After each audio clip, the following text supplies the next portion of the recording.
Coucou les amis, bienvenue dans cette nouvelle vidéo dans laquelle nous allons déterminer les paramètres réels P et Q tels que le polynôme P de x est pour racine évidente moins 2 et 3. On nous a donné l'expression du polynôme P de x contenant des paramètres réels P et Q. Alors comment s'y prendre face à cet exercice? La première des choses, il faut d'abord se rappeler à quel moment un réel est dit racine évidente d'un polynôme. Nous savons qu'un réel alpha est une racine évidente du polynôme P de x si et seulement si P de alpha égale à 0. Ça, ce sont des notions qu'il faut déjà connaître en premier. Alors, en solution, qu'est-ce que nous avons? Nous allons déterminer P et Q pour que moins 2 et 3 soient racines du polynôme P. Alors, si moins 2 est une racine du polynôme P de x, ça veut dire que P de moins 2 égale à 0. Et si 3 est une racine évidente de P de x, ça veut dire que P de 3 égale à 0. Donc, ce qui me permet de dire quoi? Là, partout là où il y a le x dans cette expression, je vais remplacer par moins 2. Et vous remarquez que moins 2 au carré va me donner 4. Et ici, je vais remplacer x par moins 2. Donc, j'aurai quoi? Moins fois plus. Et moins fois moins, excusez-moi, ça donne plus. Et 2 fois 2 va me donner 4p. Et de ce côté, moins fois moins, ça donne plus. Et 2 fois Q, ça me donne 2Q. Et je recopie ce qui vient après, qui n'ont pas de problème. Ça donne 0. On fait autant pour P de 3. Je remplace x par 3. 3 au carré me donne 9. Et là, x par 3, 3. Donc là, le moins qui est là. Donc c'est comme si on multiplié par moins 3. Donc on aura 3 fois 2, 6p. Et le moins, ça donne quoi? Moins 6p. 3 fois q, 3q. Et le moins, ça donne quoi? Moins 3q. Plus le reste qui est à côté égale à 0. Alors, je remarque que moins 2q plus 2q, ça se simplifie.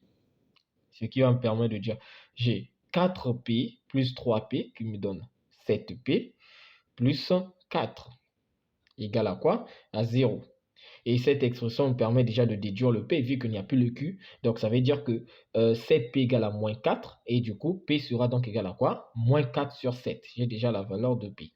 Au niveau de la deuxième équation, qu'est-ce que j'ai? J'ai moins 6p plus 3p, ça me donne moins 3p. Moins 3q moins 2q, ça me donne moins 5q. Et puis 9, je le balance au deuxième membre. Il devient quoi? Moins 9. Qu'est-ce que je fais? Je vais remplacer maintenant le P. Vu que je connais déjà la valeur de P, je remplace la valeur de P ici. Et vous pouvez remarquer qu'en remplaçant, il sera multiplié par moins 3. Moins fois moins va me donner plus. 3 fois 4 va me donner 12. Donc, on aura 12 sur 7. Moins 5Q égale à moins 9. 12 sur 7, je balance le 12 au deuxième membre. Et qu'est-ce qu'on peut remarquer? Nous aurons donc ici moins 9, moins 12 sur 7. Et 7 fois 9, les amis, ça va me donner quoi? Moins 63 parce qu'il y a un moins ici. Moins 12 sur 7. Et moins 63 moins 12, c'est ce qui me donne moins 75. Moins 75 sur 7. D'accord? Et vous allez remarquer qu'ici, on avait moins 5Q. Donc, c'est comme si on avait moins 5Q égale à moins 75 sur 7. Moins fois moins va me donner plus. Raison pour laquelle ici, vous remarquez qu'il y a directement 5Q égale à 75 sur 7. Alors, le 5 vient diviser ici. Qu'est-ce que nous aurons? Nous aurons donc Q égale à 75 sur 5 fois 7. Et vous pouvez remarquer que 75 est égal à quoi? 75 est égal à 5 fois 15, divisé par 5 fois 7. Je peux simplifier les 5, ce qui me permet de dire que j'ai 15 sur 7. Donc, Q égale à 15 sur 7.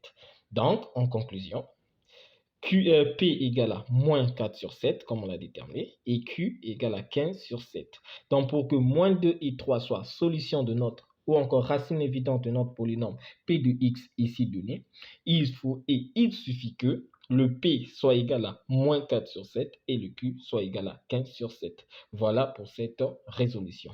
Alors, pour ceux qui ne sont pas encore abonnés, s'il vous plaît, abonnez-vous. Ceux qui le sont, activez la cloche de notification afin de ne rater aucune de nos prochaines vidéos.